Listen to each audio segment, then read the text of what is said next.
ஓம் ஸ்ரீ கருப்பசாமி போற்றி போற்றி. என் அன்பு குழந்தையே, இந்த கருப்பன் உனக்காக அனுப்பின விபூதியை இப்போது நீ தொட்டு விட்டாய் தானே. எப்போவுமே நீ நல்லா இருக்கணும்னு நினச்சி ஆசீர்வதிச்சுதான் நான் உனக்காக விபூதியை உன் கண்களில் காட்டுவேன். இப்போதும் நான் அனுப்பிச்ச விபூதியை தொட்ட உன் வாழ்க்கையில் நீ சந்தோஷப்படும்படியாக நீ எதிர்பார்த்த நல்ல செய்தியை நான் நடத்தி முடிக்க போகிறேன். நிச்சயமாக நீ மகிழ்ச்சி அடையும் அளவுக்கு, மனசில் சந்தோஷப்படும் அளவுக்கு உனக்கான எல்லா விஷயங்களையும் வெற்றிகரமாக நான் முடிச்சு கொடுத்துட்றேன்.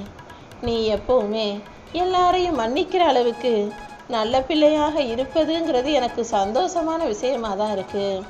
மறப்போம் மன்னிப்போங்கிறது நல்ல விஷயம். ஆனால் மன்னிச்சுட்டு மறுபடியும் அவங்கள நம்பி உன் கூடவே வச்சிருக்கிறதுங்கிறது புத்திசாலித்தனம் கிடையாது என் செல்லமே. அதனால் யாராவது உனக்கு தவறோ தீங்கோ கெடுதலோ ஏமாற்றமோ செய்யும் பட்சத்தில் அவங்கள மன்னிச்சிரு. அவங்க செஞ்ச தவறை மறந்துடு. ஆனால் மறுபடியும் ஒருபோதும் அவர்களை நம்ப மட்டும் வேணாம். ஏன்னா என்னைக்கு வேணாலும் அவங்க மறுபடியும் உனக்கு தீங்கோ துரோகமோ செய்ய நினைக்கலாம். அப்படிப்பட்ட கெட்ட மனிதர்களின் சகவாசம் உனக்கு வேண்டாம் என் செல்லமே. உன் வாழ்க்கையில் கவலையோ குழப்பமோ வரதான் செய்யும். ஆனால் அதுக்காக நீ கலங்கக்கூடாது.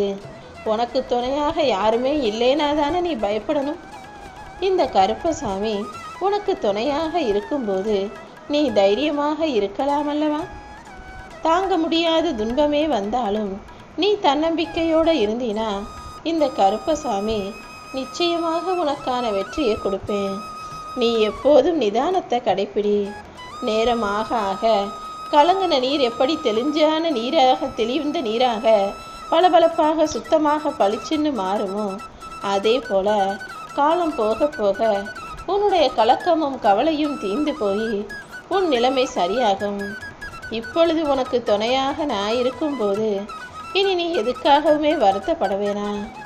எல்லாத்தையும் கடந்து தாண்டி வர்றதுக்கான சக்தியையும் ஆற்றலையும் தைரியத்தையும் நல்ல அறிவையும் நான் உனக்கு கொடுத்துக்கிட்டே தான் இருக்கேன் என் செல்லமே. உன் மனசில் இருக்கக்கூடிய குழப்பங்கள்லேருந்து வெளிவந்து கவலைகளையெல்லாம் மறந்துட்டு நிம்மதியாக வாழணும்னு நீ நினச்சினா நான் உன் வாழ்க்கையை மிக அற்புதமானதாக மாற்றி கொடுத்துடுவேன்.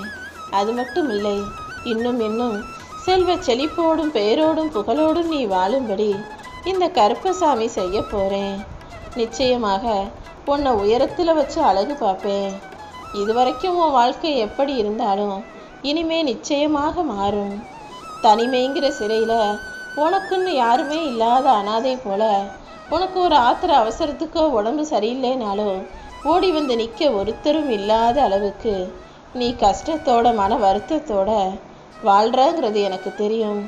இந்த பூமியில் இருக்கிற எல்லா மனிதர்களின் நிலைமையும் இப்படி தான் என் செல்லமே.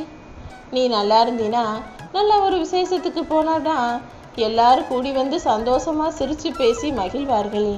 ஆனால் உனக்கு ஒரு உடம்பு சரியில்லை, உனக்கு ஏதாவது உதவி செய்யணும், ஆத்திர அவசரத்துக்கு துணைக்கி வந்து நிற்கணும்னா யாரும் மற்ற அனாதையாய் தனிமையில் சிறையில் வாழ்வது போலதான் உன் நிலைமை இருக்கும். இதே போல தானே எல்லாரும் இருக்காங்கன்றத நீ புரிஞ்சுக்கிட்டு தான் ஆகணும் என் செல்லவே. உன்னுடைய பொறுப்புகள்ங்கிறது முதுகில் இருக்க சுமை போல உனக்கு பாரத்தை கொடுக்குதுன்னு எனக்கு தெரியும். உன் குடும்பத்தில் உள்ளவங்களே கூட தேவையை மட்டும்தான் உன்கிட்ட தேடி வர்றாங்க. உதவிகள் மட்டும்தான் உன்கிட்ட வந்து கேட்குறாங்களே தவிர உனக்கு என்ன வேணும், உனக்கு எது பிடிக்கும், எதை ஆசைப்படுறன்னு கேட்குறதுக்கு இங்கே ஆள் இல்லையா? கவலைப்படாத. உனக்கு துணையாக இந்த கருப்பன் நான் இருக்கேன். நான் உனக்கு ஆறுதல் சொல்லும்போது நீ எதுக்காக ஒருத்தரும் இல்லைன்னு கவலைப்படுற? உன் வாழ்க்கையை நீ மற்றவர்களுக்காக வாழ்ந்ததெல்லாம் போதும். இப்போது நான் உனக்கு துணையாக வந்து நின்று உன் துயரங்கள் எல்லாவற்றையும் தீர்த்து உன்னை நல்லபடியாக வாழ வைக்க போகிறேன். யாரும் உனக்காக இல்லைன்னு கவலைப்படாமல் கலங்காமல் உன் சுமைகளையும் பாரங்களையும் பற்றி நினைக்காம உன்னையே நீ முழுவதுமாக என்கிட்ட ஒப்படைச்சிரு. உன் துயரங்களுக்கெல்லாம் நான் முடிவு கட்டிடுறேன் என் செல்லமே. இனி எப்போதுமே நீ மகிழ்ச்சியாக இருந்தீனா இந்த கருப்பசாமி உன் வாழ்க்கையில் அனைத்து கஷ்டங்களையும் சரி செஞ்சிடுவேன். இந்த உலகத்தில் இருக்கக்கூடிய எல்லா மனிதர்களுக்கும் ஏதாவது ஒரு திறமை இருக்க தான் செய்யுது. ஆனால் என்ன, உங்களுக்கு அதை எப்படி பயன்படுத்தணும்னு தெரியாம தான் வெற்றியை பெற முடியாமல் தவிக்கிறீங்க. வெற்றியின் ரகசியமே திறமையை எப்படி பயன்படுத்தணுங்கிறதுல தான் இருக்குது.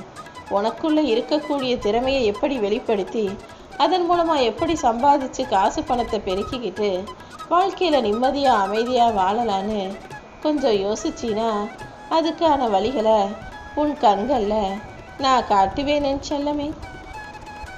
உன்னுடைய கடந்த காலத்தை வச்சுக்கிட்டு இனிமே உன் எதிர்காலமும் இப்படி தான் இருக்கும்னு நீயாகவே முடிவு செஞ்சிட வேணாம். நிச்சயமாக உன் எதிர்காலம் என்பது நீயே வியப்படைஞ்சு ஆச்சரியப்படக்கூடிய வகையில் அழகானதாகத்தான் இருக்க போகுது. எப்போவுமே உண்மையான அன்பு இருக்கக்கூடிய உன் மனசுக்குள்ள இந்த கருப்பசாமி நானும் இருப்பேன். அது மட்டும் இல்லாமல் உன்னுடைய நல்ல எண்ணங்களுக்கும் அன்புக்கும் பாசத்துக்கும் ஏற்றாற் போல நல்லதையே செய்து முடிப்பேன்.